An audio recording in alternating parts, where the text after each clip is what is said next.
Hello, everybody. Welcome back to American Soccer Quick Kicks. I'm recording this on Sunday night. The United States starts their World Cup campaign tomorrow, their first one in 8 years. So I'm excited about that. This is my last chance, just our last opportunity I have to get on here and talk to you about what I think might happen with our starting 11, just based on situational tactics and matchups, and just kind of give you a little bit of what to expect in the Wales match tomorrow. Before I do that, though, I got a question on Twitter from a good friend of mine, Van Plexico. Van, I appreciate the question. I wanted to read it here and then give a little bit more of a full answer, more than what I gave you earlier. But anyway, Van writes, "How will the I should have my glasses on. How will the increase to 5 substitutes per match affect the World Cup outcomes? And does this favor the deeper, more established teams?" So I don't, and based on how much you know about soccer, for a long time, for that we had the rule where there were 3 substitutes allowed per match, and that was it. Um, since the pandemic era, they changed those rules to you can have up to 5 substitutes in a match, but still only 3 substitution windows, not counting halftime, which could be a fourth one. So that means if you're going to use all 5 of your subs, at least once you're going to be making a double substitution. So you can do 5 subs within 3 windows. And Van's asking, how does this affect matches, and does it favor the deeper teams? And obviously, and a quick answer to that is, well, yeah, sure, it helps deeper teams. Of course, it does. And I think that's true, but I also think that it affects matches in ways that perhaps don't immediately come to mind. And also, maybe it's not the deep it's it the benefit that is given to deeper teams with this 5 substitute rule is perhaps not as big as we might think. So I just want to give a fuller answer and elaborate on what I said earlier, and that the answer that I gave on Twitter was that sure, it'll help deeper teams, but it's also going to benefit teams that have managers that are kind of better at the chess match and making in-game adjustments, because it allows for greater tactical flexibility. So every player has strengths and weaknesses. They have a different profile of what they're good at, and when you think about a bench, a deeper team, what does that mean? Like, everybody gets 3 subs already. And you're talking about how is it going to sway the match if there's 2 more substitutes allowed? So what you're talking about is how many times are 2 teams going to match up against each other where the fourth and fifth options off the bench are better than the other guy's fourth and fifth option. And so, yeah, there's going to be times where maybe there's a difference, a discernible difference, or an impactful difference. But maybe, when you get down to it, you start slicing, splitting the hairs to that point that if they have a deeper bench, maybe their top 3 subs are gonna impact the outcome of the match, over the quality of the first 3 subs for the opponent. Okay, but we're not talking about that. That was going to happen anyway. So with this new rule, is what difference does the fourth and fifth choices make? And is it just a case of being better than the other guy's fourth and fifth choices? And is that all it takes to be better and have the advantage thanks to 5 substitutes? I think that benefit is actually probably not that big. But what you do have is a bench full of quality players who are there for a reason, and they each bring different skill sets, different strengths and weaknesses and tendencies. And so there's a greater array of tools to choose from based on this scenario, based on the game state. What type of adjustment needs to be made? Do you need a defender that's going to stay home more and defend, or do you need someone who's bombing up the sideline and adding to the attack? Do you need someone who can put their foot on the ball and slow down the pace of the game? Are you chasing the game and looking for a goal, or are you looking to kill the game off? So to be able to have more choices, you're able to use more tools out of your toolbox. So I see this being more of an advantage to those that can make good decisions on in-game adjustments. So I think it's going to benefit the what I call the chess playing type of manager, because in the game of soccer, the manager's job is largely done on the training field. On match day, once the whistle blows, there's not a lot that the manager is going to do to affect the outcome of the game. There's not a lot of stoppages in play. So that's one thing I like about the sport is the players have to figure it out on their own. And for the most part, I mean there's very little the coach can say on the day of the match during the match. But the most important thing a manager does during a game are the decisions he makes in terms of his substitutes. And so I enjoy the fact that he can now with five substitutes available to him, there's just more opportunity to kind of fine tune the game plan or to change the game plan during the match. And so I would say that that's where the advantage is going to be more noticeable, more so than just the quality of the player for the on the respective fourth and fifth choices for each team.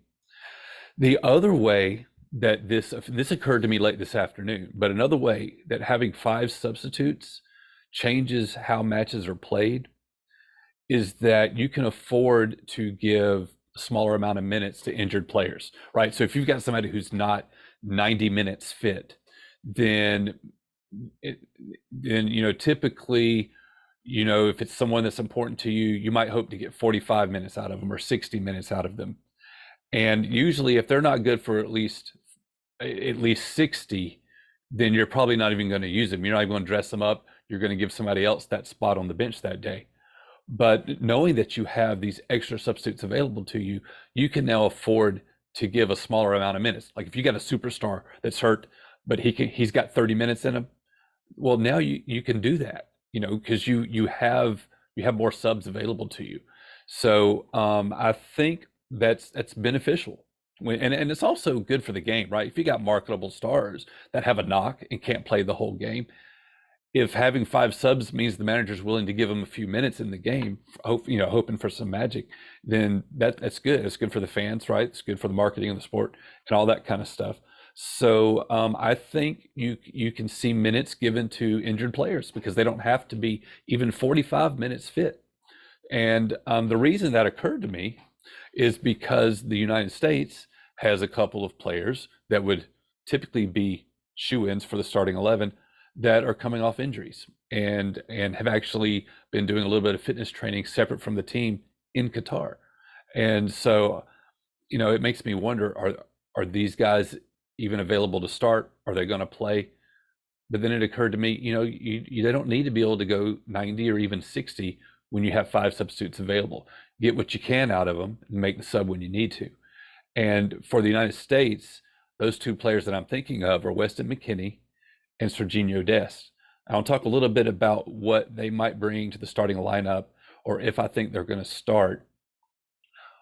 So I'm using this to kind of segue out of my answer to Van. Van, I hope that gave you a little bit of insight, and I hope that helps give people something to think about. And maybe I'm wrong, you disagree with me, and my take is way off base. And if you think so, please just leave a comment or reach out to me online because I love to have the conversation.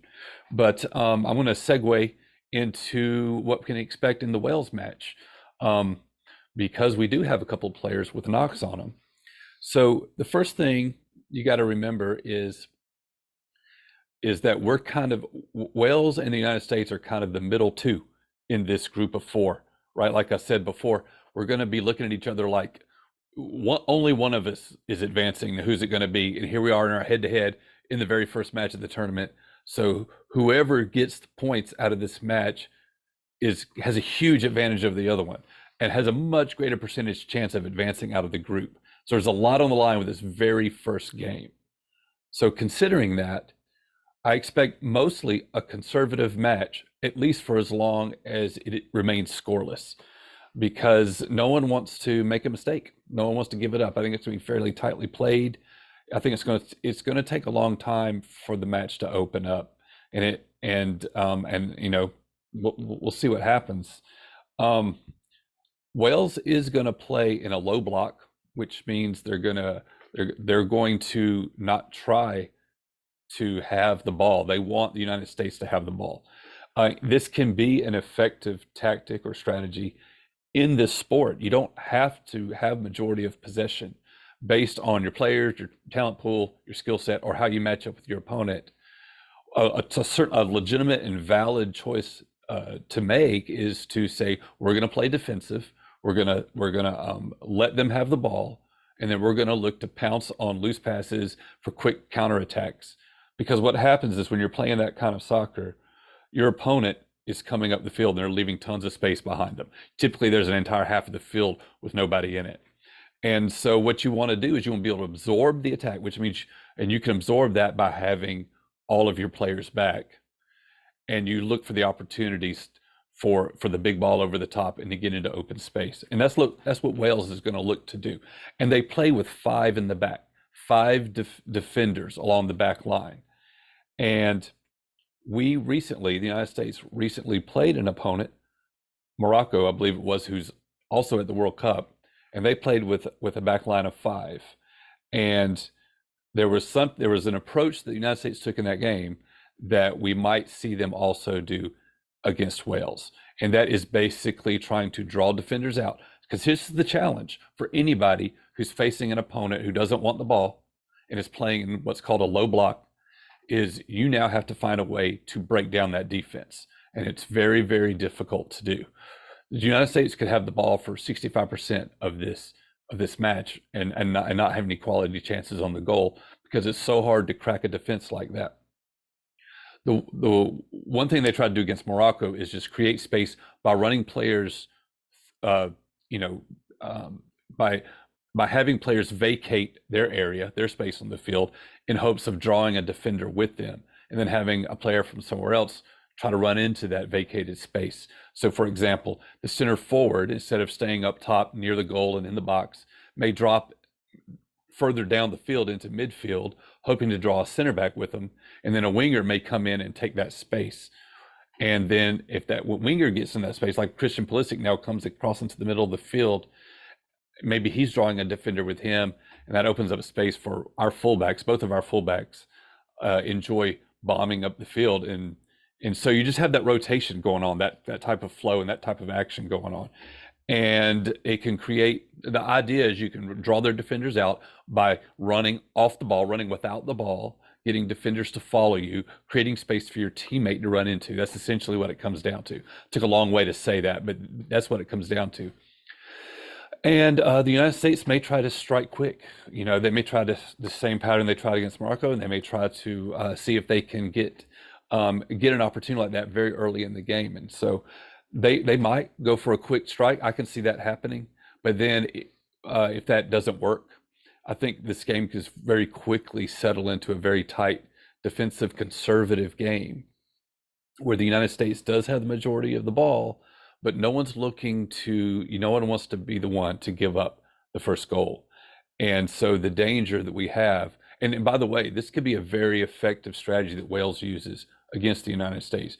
We will have trouble breaking down a low block, and we can be very susceptible to counterattacks depending on who's playing. And that's what I wanted to get into a little bit. Serginho Dest plays as our right fullback on the defensive line, but he doesn't like to defend. That's the one knock against him, is he is someone who likes to have the ball and be involved in the attack and be way upfield. And he doesn't seem particularly interested in getting back and covering his defensive responsibilities. And so in a game like this, he can easily be drawn out of position, and that leaves space to exploit for someone looking to hit on the counterattack. So the option is to play somebody else there. Even though Dest is considered our best guy, you could sit him down for this game and put somebody more conservative that's going to stay home.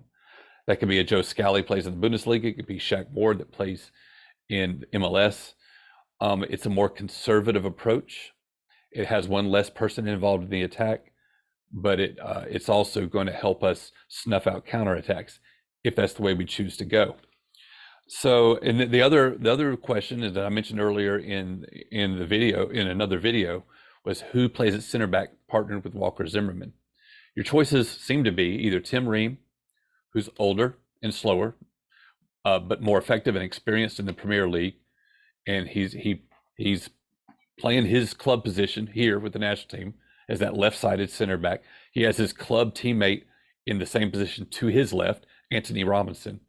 And he plays in the Premier League and faces the world's best attacking players every single week. But he's not as strong uh, going upfield as Aaron Long is. He's not as strong as getting up in the air, winning aerial battles, and that would also include defending against corner kicks.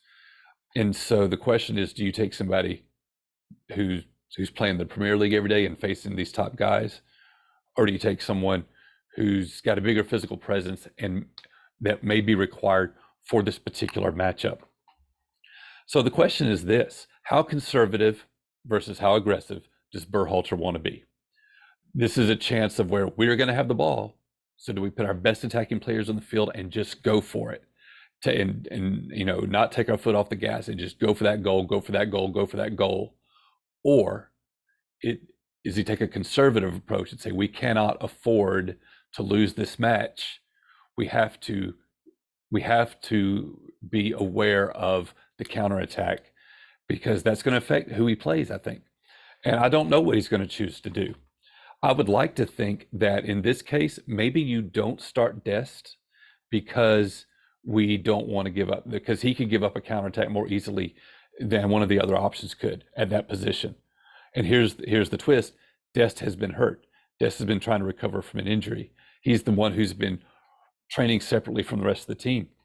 And so maybe you do start him, but don't get a lot of minutes out of him. That the whole thing I was saying about 5 substitutes gives you the freedom to play somebody who's playing with a knock and maybe can't go very long. So I'm not going to give you an answer or a prediction there.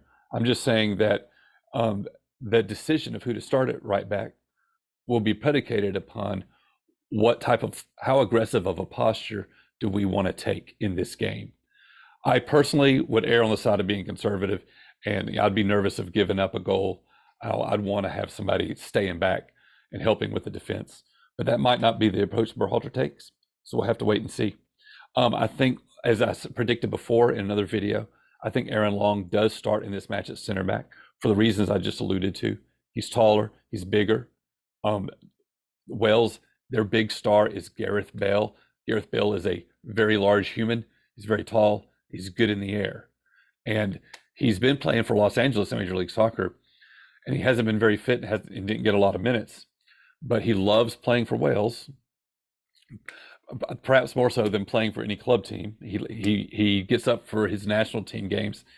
And even if he can't run around very much or play for very many minutes, because fitness has been an issue for him, at least this season in Major League Soccer, he is somebody who could hover around the box, get his head on the ball, and win on a corner kick or a set piece or something like that.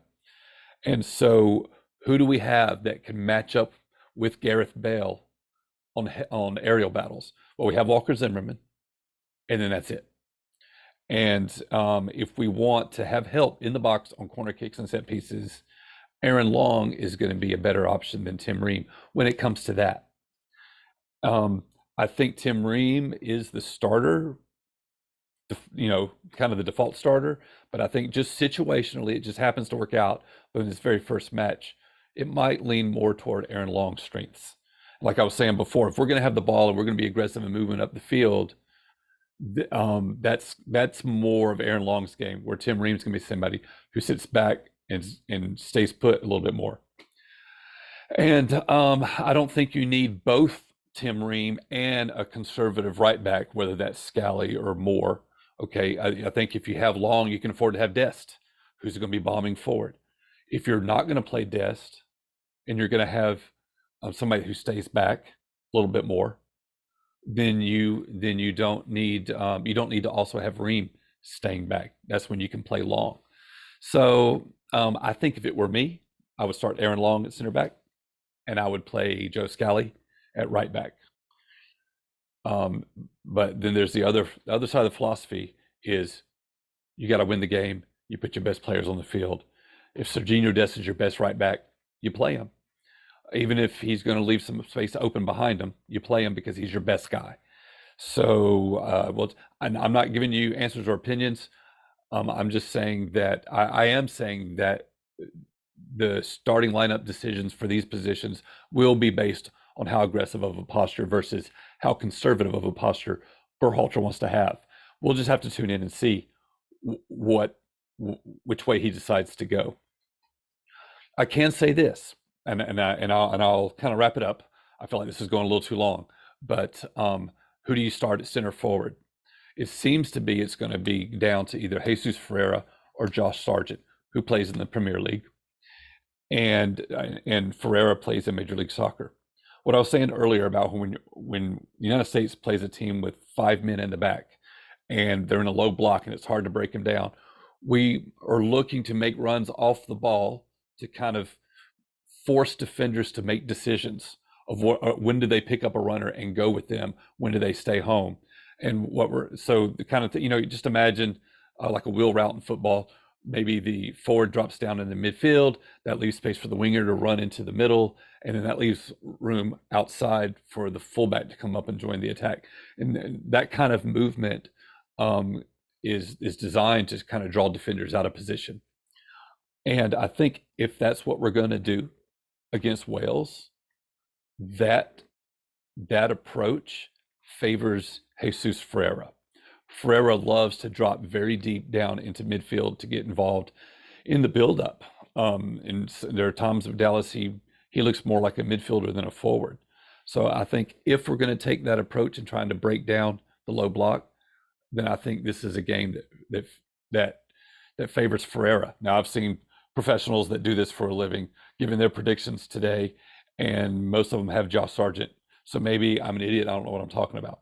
But it's going to, again, the lineup's going to depend on the game plan. And I don't know what the game plan is, but based on which way Berhalter goes, I can predict which players he puts on the field. So I would like to think we'd be a little conservative. We're going to have the added tactical flexibility and the leeway to play players that are hurt. The other player that has a knock is Weston McKennie, and I don't know if he's 90 fit. I don't know if he's 60 minutes fit, or if he's going to play at all. But that is the position on the field where you can take one of our wingers and play him centrally in McKennie's spot. That could be Brendan Aronson, and that could be Gio Reyna, and that would definitely be a case of an improvement at that position when it comes to technical skill on the ball. Both Aronson and Reyna would be better on the ball in tight spaces than McKennie would be. And so maybe that's what we need to try to break down a team that's packed in defensively and there's not a lot of space. So I can see that happen. If we expect to have to try to crack a low block for 90 minutes, this could be a game where especially with McKennie already hurt, and you want to get him, make sure he's had maximum rest, maximum rehab and training in time for Friday's match against England. Maybe he doesn't play this match.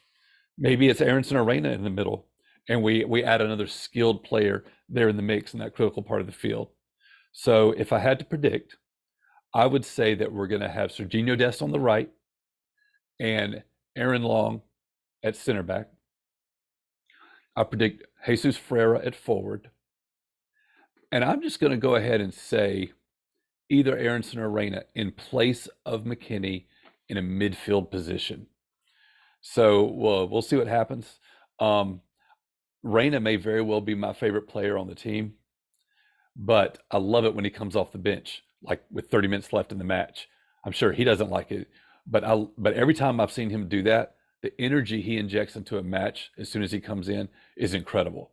And it's almost like he's playing with a chip on his shoulder because he's kind of mad that he didn't get to start. And Aronson does that too. Aronson injects a tremendous amount of energy into a match when he comes in off the bench. And so I think probably one of them will start in McKennie's place here, but I can imagine a match later in this tournament where both Aronson and Reyna are on the bench. They both come in late. They'll just blow past the tired legs of the opposing defense. So I'm excited about the team. Excited to see what's going to happen. Will Berhalter be conservative or aggressive? What approach is he going to take to try to break down a low block? What what type of defenders is he going to start? Defenders that will stay home, or defenders that will run up and get involved in the attack? Those that are going to be good in the air, that can match up physically with Gareth Bale and other target players that Wales has. Who knows? But those are the things to look for. Those are the questions surrounding. And so I always love to see that. I can probably, as soon as I see the starting lineup, I'll probably be able to give good predictions on what the game plan is going to be. I see the connections between game plan and personnel, and if you show me one, I can predict the other. So keep all this in mind when you're watching. If you tune in and watch the game, it's going to kick off at 2 o'clock Eastern on Fox. I hope you'll watch it with me. One last quick prediction. We'll see how it goes. I've got Tyler Adams wearing the captain's armband. During Berhalter's regime, there has not been a permanent captain. It's kind of been rotated around. But one thing I've noticed is that Tyler Adams is a leader on the field, and he's very vocal. He's one of the guys that can see the whole field and read the game and be able to communicate with his players what they need to do. Like the players are figuring out on the field, Adams is high soccer IQ and is able to kind of corral his teammates and lead his teams. I've seen it happen enough times. No matter who's wearing the armband, he's the real leader on the field. So I predict that we'll get to see him in the armband tomorrow, but we'll see what happens. 2 o'clock Eastern on Fox. Watch some soccer with me, and I'll talk to you next time.